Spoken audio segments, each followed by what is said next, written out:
This man survived drowning, but something came back with him. After that day, strange things started happening around him. And the deeper he searched for answers, the more dangerous the truth became. The film begins with Eric, who has arrived alone on a deserted island. After a long drive, he stops at a car that turns out to be his friend's.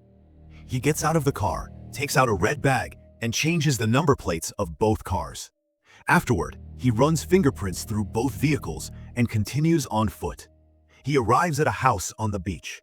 Drawing his gun, he searches the entire house but finds no one there. He realizes he was looking for a woman named Denise, but there was no one there. Suddenly, he feels as if someone has called him. He goes out of the house to look, but there's no one around. He hears the same sound again, and following the sound, he reaches the beach, where he sees a metal bag and a lot of blood lying nearby. Seeing the blood, Eric panics for a moment. He also spots a woman's bracelet nearby. He has a sneaking feeling that it might belong to Denise, but he isn't sure. So he grabs a bucket nearby, cleans everything up, and throws it into the ocean. Just then, he hears someone calling out to him again. It's Matt, Denise's son and Eric's partner, asking about his mother. Eric tells him, I didn't see her come here. Just then, they arrive at the house and find Paul has also arrived. This was their fourth partner. Let me tell you what was going on. They had stolen a painting worth $50 million. Their plan was to stay in the house and then leave the country. Denise, who owned the painting, was supposed to be the first to arrive, and now she wasn't even there. They believe Eric must have killed Denise because Denise was currently in Eric's possession, and killing Denise would obviously increase his share. Paul and Matt don't tell Eric about their suspicion. They tell Eric that they'll wait for Denise to return one day, and if she doesn't, they'll leave. Meanwhile, Eric takes their phones, puts them in the red bag he was carrying earlier, and drops it into the middle of the ocean. Eric hasn't even returned when a strange sound begins to come from the ocean. The sound is so loud that even Matt and Paul can hear it clearly. The strange thing about this sound is that it hypnotizes all three of them. All three of them, walking like zombies, walk into the ocean. When they regain consciousness, they don't even know why they came there. Well, they return home and think it must have been due to exhaustion. They decide to sleep, but Matt is still worried about his mother. Paul encourages him, saying, let's wait, maybe your mother will come tomorrow. Later that night, Paul comes to Eric and asks him, tell me the truth. Did you kill Denise to hide your relationship with Eric from Denise? Eric assures Paul that he didn't do anything like that. Inside, we see Matt, who, after taking a shower, finds the same bucket full of blood that Eric had thrown into the ocean. He becomes distraught at the sight of the bucket, and as he reaches inside, he finds his mother Denise's bracelet. Seeing this bracelet, he becomes furious, and his suspicion turns into certainty that Eric must have killed his mother. Matt starts yelling at Eric, and Paul tries to calm him down.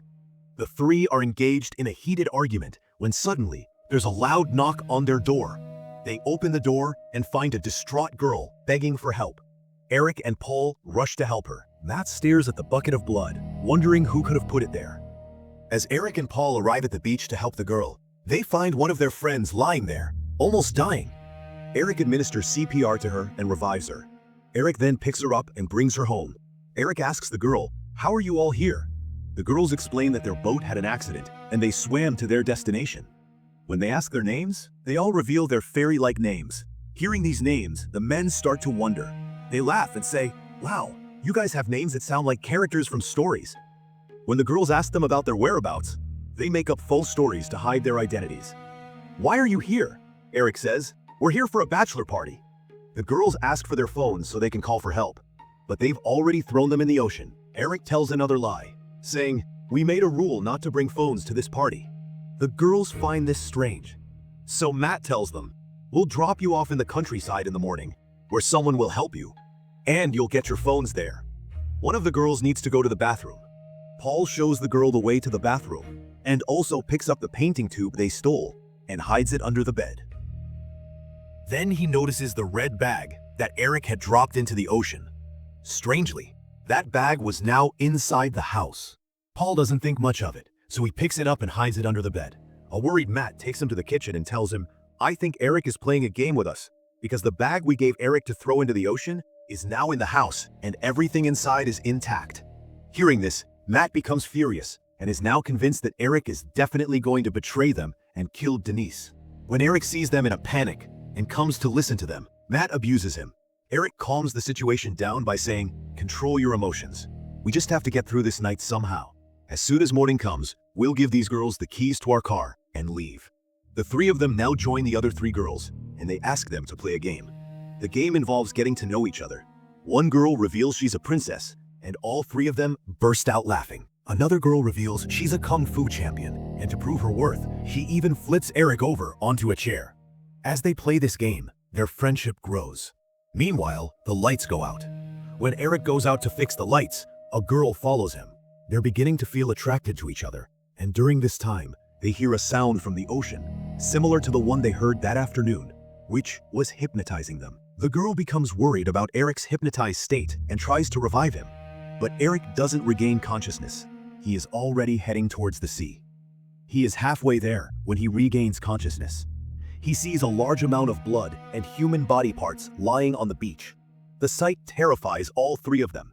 The girl who was with Eric pulls a gun from his pocket and points it at him, asking, "Tell me, what did you do to my friend?"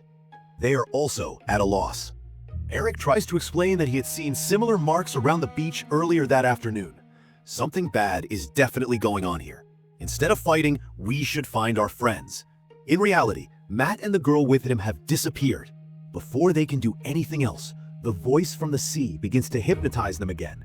They barely manage to keep themselves conscious, and Paul tells Eric that they should go back home and put something inside their ears so that the noises don't bother them and they can find their companions. When they arrive home, they find the girl already inside, trying to find the map. Eric begins to suspect she might be the one behind this. He points a gun at her, and then the sounds from the sea start coming again. Eric begins to get hypnotized, and the girl takes advantage of this and stabs a knife into Eric's chest. When Eric regains consciousness, he finds Paul holding him. Paul takes him to the bathroom and puts wet toilet paper in his ears to block out any noise. Eric goes outside to look for Matt, but it's too dark. Eric's foot hits something shiny, causing him to slip.